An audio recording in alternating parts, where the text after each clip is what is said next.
viduje. Jeigu tu turi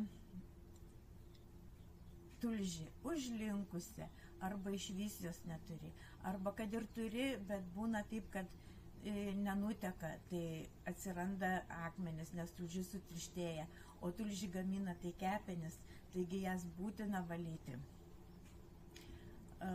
Kaip tai padaryti?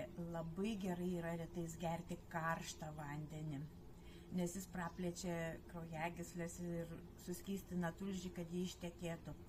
Taip pat labai būtina valgyti pusryčius, nes būtent pusryčiai suaktyvina visą medžiagų apykaitą ir užveda visą tulžies pasisavinimą.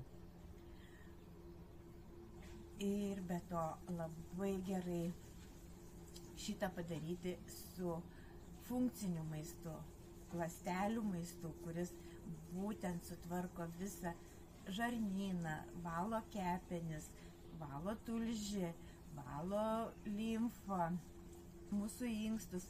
Akmenų jis neištirpdo, nesuskaldo, bet tirpdo, valo kraujagyslės ir sureguliuoja cholesterolį, sureguliuoja cukrų